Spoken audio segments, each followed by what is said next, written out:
Welcome to Spoke TV, your source for local news and sports, produced by second-year broadcast journalism students at Conestoga College. I'm Sarah George. And I'm Danielle St. Cyr. Some Canadians cannot afford home care, but that does not mean that they will not be able to receive it. Spoke TV's Nora Mazeros has more on how Canadians can make sure that their needs are being met. Statistics Canada released a study examining unmet home care needs across the country. It found nearly 500,000 Canadian patients with unmet home care needs. Ontario Home Care Research Chair John Hurdy says the study is vague and focuses on the numbers. The Stats Canada survey doesn't really ask very specifically about what unmet needs there are, just asks whether any needs are unmet, so it's hard to tell what the specific issues are that are of concern. One thing from the study is clear. There's an increasing need for Canadians to take more measures to ensure that home care needs are being met for patients. Home care is about more than medical needs, and it includes personal assistance with day-to-day activities.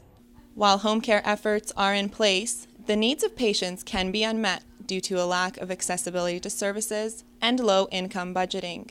There are patients who simply cannot afford home care assistance. Premier Home Care in Waterloo is one facility where personal support workers have developed specialized outreach programs for seniors. They're so appreciative of everything you do, even very little things. They're just, thank you so much for being here. Places like Premier Home Care offer cognitive therapy and personal support programs. As with home care, funding makes these services accessible to some, but not all. Funding from the Government of Canada needs to increase in order to provide all patients with met needs. For Spoke TV, I'm Nora Mazeros. Money, school, and work are just a few causes of stress, but they don't have to run someone's life. Katerina Costa takes a look at how to take control and show your stress who's boss. Stress. It can be defined as a state of mental or emotional strain or tension. A 2013 Globe and Mail research survey stated that almost 90% of students said they felt overwhelmed by all they had to do. There are two kinds of stress, good and bad, and they affect everyone differently. Laura McShane from the Canadian Mental Health Association tells us more. Stress motivates us to do things. It can cause us to act or react to a situation. When it becomes a problem is when we stop dealing with our stressors and stop trying to prevent stressful things from happening, and we become overloaded.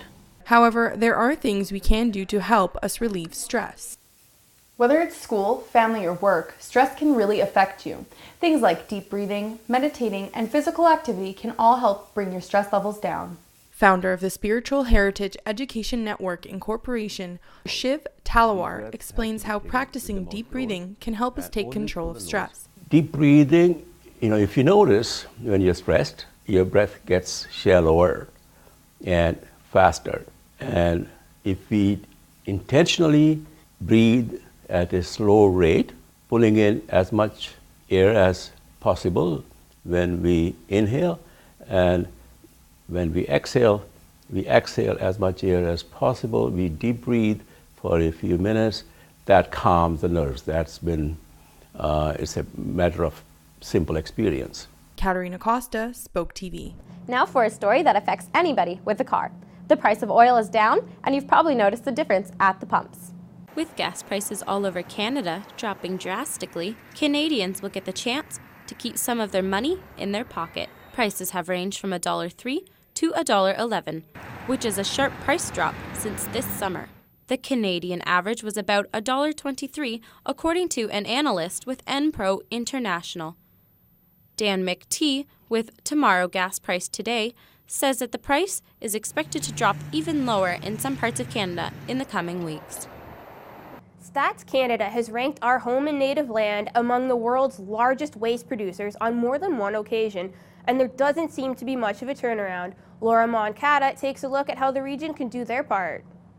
Thinking Green was a thought of the region on Saturday as they celebrated Waste Reduction Week with free public tours to the Waterloo landfill. Buses gave residents a guided tour of the landfill operation and the materials recycling center with the purpose of educating about waste management. The public was also encouraged to demonstrate their commitment to the environment during the week, saying that Canada is one of the highest producers of garbages. Each Canadian in average produces more than 2 kilograms of waste per day. That is equivalent to 30 million tons of waste each year. Shelley Conrad, Education Coordinator of Waste Management, explains the importance of getting involved. Waste Reduction Week is important for all of us to celebrate because we all have a role to play in protecting our environment from our daily waste choices. So everyone throws out garbage every day, whether it's recycling or green bin or garbage. We all contribute to this problem. The Blue Box, a program that has helped millions recycle around the world, started here in 1953. The region is frequently implementing strategies to decrease the amount of pollution produced as part of their commitment to the environment. Co-op student Adam Wendland says there is more to do. I think there's always an opportunity for people to take more part and either recycle or use the green bin and divert waste from the landfill. For Spoke TV, I'm Maura Moncada. Working in construction can already be overwhelming. Throw in constantly having to pay for parking and parking tickets, and what do you get? Some angry construction workers. Spoke TV's Kate Leahy has more on the story. Parking tickets are something that could make anyone upset.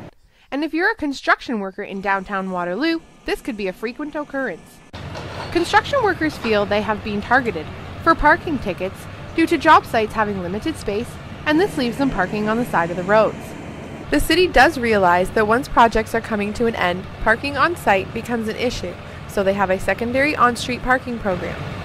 Workers can register with the city and get a parking permit for the street for $5 a day or $50 a month, and that would exempt them from being ticketed by bylaw. Why do I have to pay for parking if I'm going to work? Our company could provide parking for everybody, because right now they just kind of leave us to do our own thing. They provide some parking, but not enough, so. Time restrictions are put in place for parking in all downtown areas, but there are options for longer parking times. Rosalind Lusk explains what these options are. So first, they should try to park on the site that they're working at.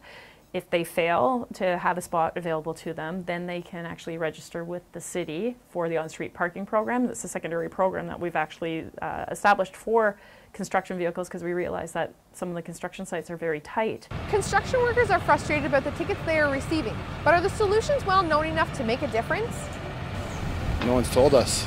Lusk says that developers have shown that they have ample parking spaces on site and that they need to get the word out about the secondary solutions. For Spoke TV, I'm Kate Leahy. Winter jackets are coming out, and so are vitamin D concerns. But kids who stay away from dairy may need a little extra boost this winter. Soy and almond milk may not be cutting it for vitamin D. According to a study recently published by the Canadian Medical Association, kids who use non-dairy alternatives are 2 times more likely to have low vitamin D levels. Vitamin D, the sunshine vitamin, plays a key role in bone development and is found in fortified cow's milk. Low levels could cause bone weakness and rickets. Over-the-counter supplements can be purchased anytime at pharmacies and health food stores. Whether you believe in ghosts or you're just along for the thrill, the Ontario Gay Paranormal Society will meet all of your spooky needs. Spoke TV's Leo Johansson takes us for a walk on the scary side. Halloween is just around the corner. Typical traditions include putting jack-o'-lanterns by the front door. However, some celebrate by communicating with the dead. But do people in the Waterloo region really believe the paranormal world exists? And a few things have come up recently, coincidences that seem beyond coincidence. Why would somebody believe in it? I guess that would be the question. I don't think it's true. I think it's true. Yeah, I think it's true too.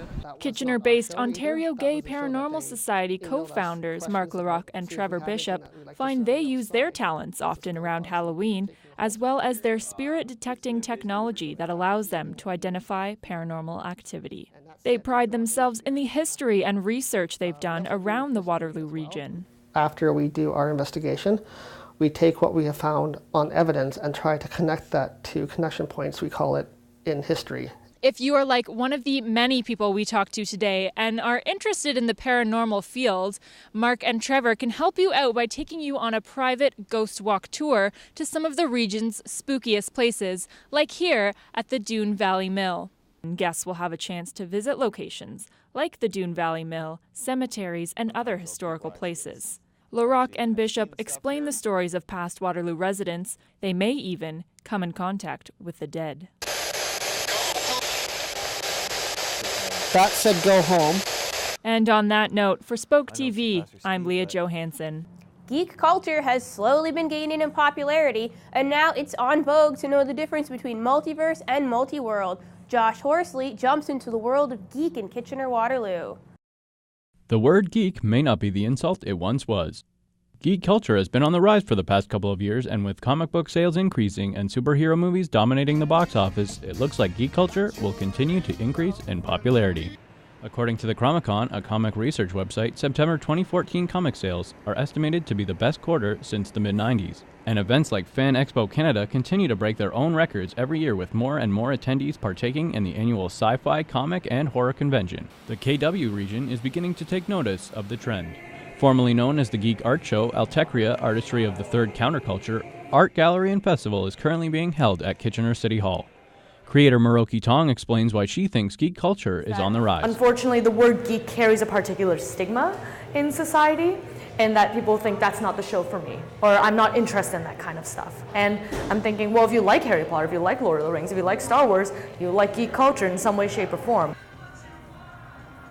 But where can people go to indulge their inner nerd and socialize in a geek-friendly environment?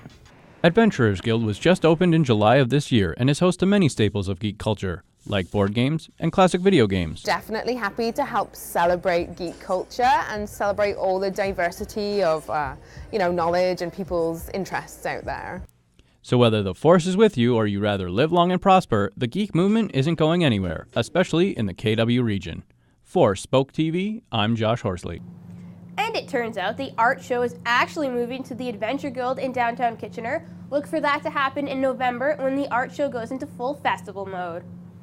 And now, here's Amanda Din with sports. Thanks, Sarah. Energy spiked in the Conestoga Condors girls volleyball game. Spoke TV's Joe Dyke speaks to players about the outcome of the game and goals for the season. The suspense was tight on October 21st as the Redeemer Royals faced the Conestoga Condors in the opening game of the season. Volleyball is a fairly intense sport, especially for the home team. This particular game takes place at Conestoga Zone Recreation Center. The moment the first ball was served over the net, the tension was cut and the excitement began. But though the Condors fought bravely and made an impressive comeback near the end, the Redeemer Royals won the fourth set 17-25, ending the match with the third victory of the night. Caitlin Arscott of the Royals accepted the victory with grace. It's pretty exciting. It's just kind of a game for us, whether it's home or away, but a win is a win, and it's pretty exciting to be our first game. Arscott feels confident about the prospects of the Royals season. We have a lot of talent on our team, and this is the second year that we're all together, so it's pretty exciting to keep going, and we can only go up from here. Despite the loss, Brianna Dolderman can take some positives from the opener. Well, I definitely think it's an encouragement.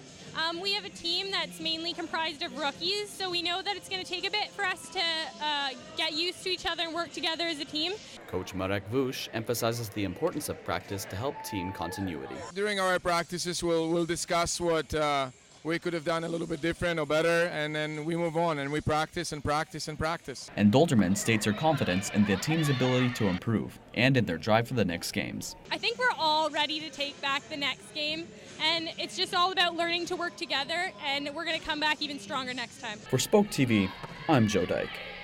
Winter is coming, and that only means one thing for Canadians: hockey. Waterloo welcomes some special hockey guests. The NHL Alumni Hockey Tour is approximately 30 games across Ontario each winter and is presented by Scotiabank. Some of hockey's greatest players come to play against other teams, such as the Law Enforcement All-Stars and the Waterloo Recreation Complex, to support local charities. Walter Gretzky also paid a visit and signed some autographs for his fans. The game includes great contests and prizes like a draw for an autographed hockey jersey. Tickets can be purchased online or at the venues. More than 250,000 Canadians experience homelessness each year. This year, Hockey Helps the Homeless is looking for change. Hockey Helps the Homeless is a volunteer-based organization that organizes and runs tournaments across Canada. NHL players like Fergus, Dion, and Warner came to Rim Park in Waterloo to help raise funds to battle homelessness in the region. Brad Bondy, event planner, tells us how all the money raised in KW stays in KW. ultimately, it's just great that we're going to be able to give some money back to the community, back to our charity partners. You can donate today at www.hockeyhelpsthehomeless.com. That's all we have for you this week. For Spoke TV from Conestoga College, I'm Danielle St-Cyr. And I'm Sarah George.